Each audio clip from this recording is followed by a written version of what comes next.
నమస్తే, నేను మీ చెనగాన్ దయాకర్ని. ఇవాళ నిన్న రాత్రి మిస్టర్ అశోక్ కుమార్ ఒక వీడియో చేసి మమ్మల్ని ఒక కించపరిచే ప్రయత్నం చేశాడు. ఆయన దాదాపు ఇవాళ వేసి ఒక ఇట్లా ఫోటోలు వేసి ఈ నలుగురే ఉద్యమకారుల్ని, నిరుద్యోగ అభ్యర్థుల్ని ముంచారనే సందర్భంగా పలు రకాల వ్యాఖ్యలు చేశాడు.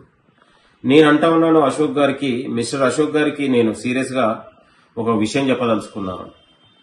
ఉద్యమ కాలంలో అశోక్ కుమార్ లేరు. ఇవాళ నిరుద్యోగుల్ని ఉద్యోగాల వైపు మళ్లిస్తుండా లేదా ఉద్యమాల వైపు మళ్లించి వాళ్ళ జీవితాలతో ఆడుకోదలుచుకుంటుండా? నేను అంటా ఉన్నాను అశోక్ కుమార్ గారు, ఇలా ఉద్యోగాలు కావాలనుకునే నిరుద్యోగులు వాళ్ళ యొక్క ప్రభుత్వం మీద ఒక నిరసన ఉంటది, కానీ ఇలా నిరసన తెలియదలుచుకున్నావు, వాళ్ళ మీద ఒక ఉద్యమాలు చేయాలని పిలుపునిస్తా ఉన్నావా? ఎవరిని తయారు చేయాలనుకుంటున్నావు మీరు?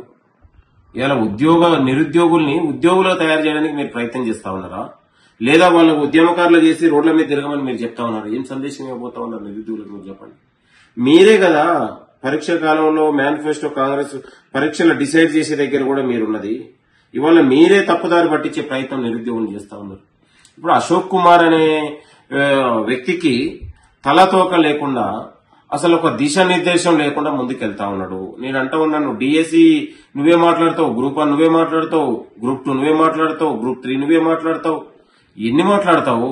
ఇవాళ సాక్షాత్తు నిరుద్యోగులే అసలు అశోక్ కుమార్ చేసే ఉద్యమం దారి తప్పిపోయింది, గతి లేదు, మతి లేని ఉద్యమాలు చేస్తా ఉన్నాడు అనేది నిరుద్యోగులే మాట్లాడుతా ఉన్నారు.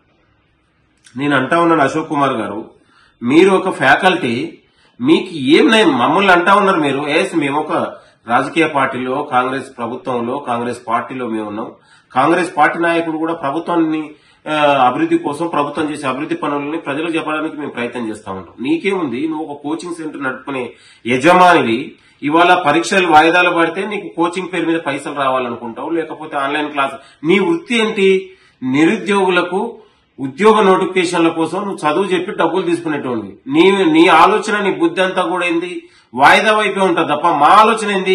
ఆ నిరుద్యోగులకు ఉద్యోగాలు ఇవ్వాలనే ఆలోచన మాకుంది, ప్రభుత్వానికి ఉంది. మీకేం వాయిదా పడాలి, వాళ్ళ యొక్క బలహీనతలు మళ్ళీ ఒక టర్మ్ ఫీజులు కట్టుకోవాలి, సొమ్ము చేసుకోవాలని. వీళ్ళదంతా ఒక డ్రామా. ఏదో దేశ సేవ చేస్తున్నట్లాగా, ఈయనకున్నటువంటి ఆస్తులు ఏదో నిరుద్యోగులకు అమ్ముకొని వచ్చేట్లాగా, ఈయనకి ఏదో గతంలో 100 కోట్లు ఉంటే నిరుద్యోగులకు ఏదో పంచిపెట్టినలాగా మాట్లాడితే ఎట్లా అశోక్ కుమార్ గారు? నేను అనేది మీ సాక్రిఫై ఏంది? 10 ఏళ్ల కాలంలో బీఆర్ఎస్ పార్టీ ఉద్యోగాలు అయినప్పుడు మరి నువ్వు ఎక్కడ స్ట్రీమ్ లైన్ లేవుగా, ఎక్కడ అగ్రభాగాన కొట్లాడలేదు కదా, మరి ఎందుకు మాట్లాడినావు? ఏం మాట్లాడుతా ఉన్నావు? రోజు నీ దగ్గర ఒక సోషల్ మీడియా ఉందని ఆ పిల్లలందరూ కూడా, నీ దగ్గరికి వచ్చే నిరుద్యోగ అభ్యర్థులు, నీ దగ్గరికి వచ్చే వాళ్ళందరూ కూడా, సారు మీరు చేసే ఉద్యమానికల్లా చేకొట్టడానికి కాదు, మీరు చెప్పే క్లాసులల్లా రిజిస్టర్ అయినటువంటి స్టూడెంట్స్, వాళ్ళని తీసుకొచ్చి వాళ్ళ రాజకీయాల వైపు రాజకీయాలు చేస్తా ఉన్నావు. నువ్వు చదువు చెప్పాల్సిన నీ అకాడమీ, నీది ఏదైతే యాప్ ఉందో ఆ యాప్ లో నువ్వు రాజకీయాలు మాట్లాడుతూ ఉన్నావు, ముఖ్యమంత్రి తిడతా ఉన్నావు. ఎందుకు నేను అనేది? నీ యాప్ లో వచ్చింది ముఖ్యమంత్రి తిట్టడం కోసం, కాంగ్రెస్ తిట్టడం కోసం.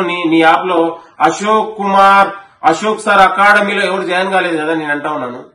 కాబట్టి గతి లేని మతి లేని ఉద్యమం అనది ఒక దారి తప్పి నడుస్తా ఉన్నావు అశోక్ కుమార్ గారు. ఇవాళ నిరుద్యోగులు నీ వైపు లేరు. ఇవాళ ప్రభుత్వానికి ఒక ఉద్యోగాలు ఇవ్వాలని ఆలోచన చేస్తా ఉంటే దాన్ని నీలాంటి ఒక అకాడమిస్టు లేదా ఒక కోచింగ్ సెంటర్ యజమాని స్వాగతించాలి.